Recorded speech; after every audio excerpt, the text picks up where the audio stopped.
कर्तव्यम तैर्हरेर्जाप्यम द्वादशाक्षर विद्या। भगवान हरि के परम विशुद्ध दिव्य ज्ञान में जो मंत्र है, जिस मंत्र को सृष्टि के आदि में महामनु ने जपा, स्वयं मनु ने जपा, तो प्रत्यक्ष परम ब्रह्म तत्व राम जी का दर्शन प्राप्त किया।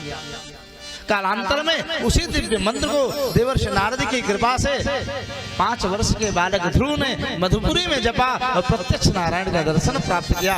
उस मंत्र द्वादशाक्षर मंत्र का जप ब्राह्मण करें। गायत्री मंत्र गणेश व्रत का जप करें। निर्विघ्नता के लिए गणेश पूजा आदि का विधान है। हमारे आचार्य श्री वीरू शास्त्री जी, उपाचार्य उमाकांत शास्त्री जी प्रयागराज से पधारे हैं। मूल पाठ में धर्मेंद्र जी ने कहा था, महाराज जी मूल पाठ 2 होंगे और ऐसे मूल पाठक हों जो धारा प्रवाह दिव्य पाठ करें। तो पाठक तो अपने पास बहुत हैं। वृंदावन में मैंने 12 साल रहा और अनेकानेक हजारों मित्र हैं,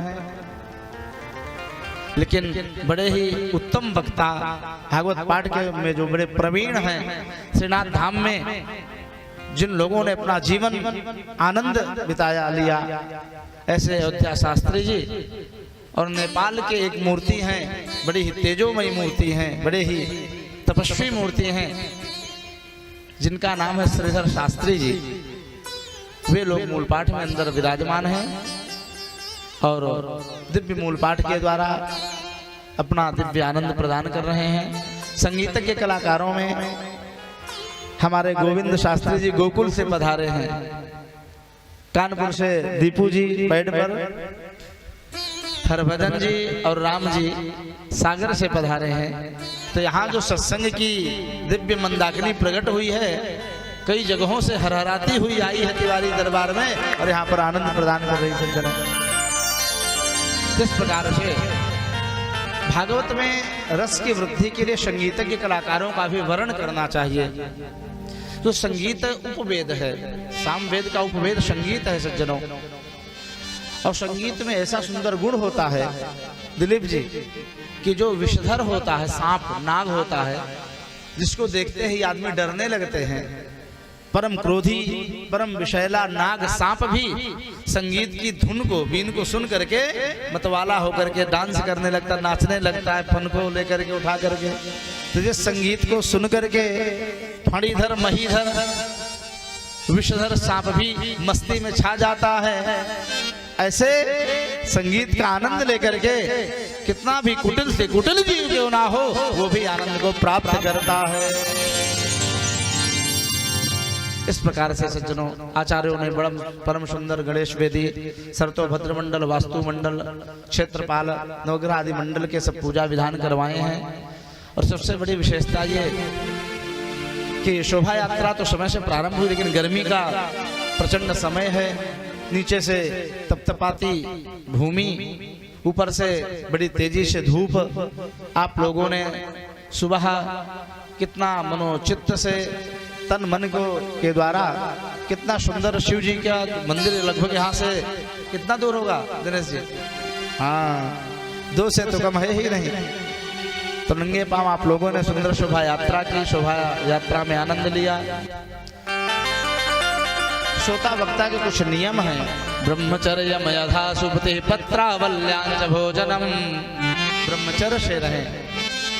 शहद का, मधु का भक्षण नहीं करना चाहिए। मात्र पंचामृत और पंचगव्य के अलावा मधु नहीं खाना चाहिए, अथवा दवा की दृष्टि से खाना चाहिए। बालपन में मैंने सुना था, हमारी दादी जी ने कहा था, कहीं सत्संग में उन्होंने सुना था, मधु खाने में बड़ा दोष होता, क्योंकि मधु की उत्पत्ति कैसे होती आप लोग जानते हैं। मधु की उत्पत्ति किस प्रकार से मधुमक्खी अनेकानेक पुष्पों के रस को ला करके और संचय करती है अपने बच्चों के लिए, अपने जीवन के लिए, और उस छत्ते में वह अपने प्राण को निछावर करती है, अपने प्राण को प्रकट करती है। प्राण क्या, जीव पुत्र उसका, उसकी संतति अनेक प्रकार के मधुमक्खी उसमें बच्चों को पैदा करती है। और पैसा के लोभ में शहद बेचने वाले लोग मधुमक्खियों को मार करके, और चाहे इतना उनको आसक्ति होती है अपने छत्ते में, उनकी संतान उसमें बच्चे हैं, उनके अंडे हैं, बच्चे हैं मधुमक्खी के, तो वो अपना प्राण न्यौछावर कर देती हैं। जल्दी मधुमक्खी अपने बच्चों को नहीं छोड़ती, शहद को नहीं छोड़ती है। तो कहने का भाव ये है कि हमारी दादी जी ने कहा था कि शहद निकालने में जानते हो कितना पाप लगता है।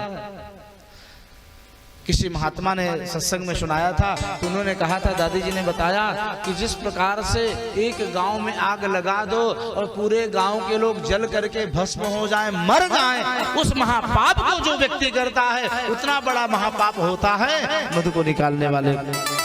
इसीलिए दवा की दृष्टि को छोड़ करके, पूजा की दृष्टि को छोड़ करके मधु खाना सर्वथा वर्जित है। कितना दोष होता है उसको निकालने में। तो मधु का त्याग करना चाहिए। सप्ताह विधान में ऐसा स्पष्ट लिखा है भागवत जी के प्रसंग में। गरिष्ठान नहीं खाना चाहिए। वायु पी करके, दूध घी पी करके कथा सुने तो उत्तम है, परंतु कलयुग में शरीर में इतना सामर्थ्य ना है। उत्तम है फलाहार रह के और एक बार भोजन ले, एक बारम कथार्थी ना। लेकिन ऐसा कलयुग आया, ऐसा विचित्र समय आया कि आजकल के कुछ व्यास लोग भी, पंडित जी लोग भी सब स्थिति को चौपट करते चले जा रहे हैं। हमको बड़ा दुख होता है, क्रोध भी आता है। दो बार भोजन करते हैं। अभी हम दुर्गापुर में कथा किए, तो वहां पर 2 साल पहले एक कथा हुई थी।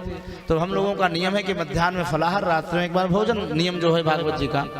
तो वहां पर लोगों ने कहा, उस जजमान ने कहा, महाराज जी आप लोग तो फलाहार करते, अच्छी बात, लेकिन हमारे जो पंडित जी आए थे ना, वो तो 2 बार भोजन करते थे। उनका भैया जिसकी जैसी इच्छा वैसे कर, हम क्यों कुछ कहें। तो स्पष्ट लिखा है मध्याह्न में भोजन का सर्वथा निषेध है। और मात्र भागवत में नहीं, प्रत्येक अनुष्ठानों में भी निषेध है। और आज के पंडित जी क्या करें बेचारे, कुछ जजमान भी बड़े नगद होते हैं, आलू पका के उसे करके पंडित जी को दे देते हैं, 12 घंटा जब तब करते हैं। और आलू खाए कि कैसे उनका जीवन बीतेगा भैया। इसलिए कहते हैं मैडम जी अनुष्ठान में जाना है, जजमान बहुत कंजूस है, अतः जल्दी से परेठा बना दो गर्मा गर्म, सुबह सुबह थोड़ा ले करके जाएंगे। बोलो राधे राधे। लेकिन ये सर्वथा अनुचित है भैया। फलाहार की व्यवस्था करके रहना चाहिए, चाहे घर में हो चाहे यजमान के यहाँ हो। धन्य हमारे तिवारी परिवार 2 भंडारियों को पहले से बुला रखे हैं और सुंदर फलाहार, और जो लोग भोजन करने वाले उनके लिए भोजन की व्यवस्था है। तन मन धन लगा करके दिनेश जी ने, दिलीप जी ने अपने माता पिता पुरखों के उद्धारार्थ कल्याणार्थ भागवत का दिव्य आयोजन प्रारंभ करवाया है। इस प्रकार से भागवत के मूल पाठ हो, जब तब हो, और जब विधि विधान से भागवत की गाथा होती है और जिस संकल्प को लेकर के अनुष्ठान होता है, याथा नहीं होने की मप्यसाध्यम, उसके लिए कोई भी चीज असाध्य नहीं है।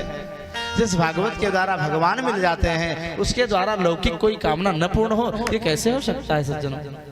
ऐसी भागवत की अनंत महिमा है। बोलो भागवत भगवान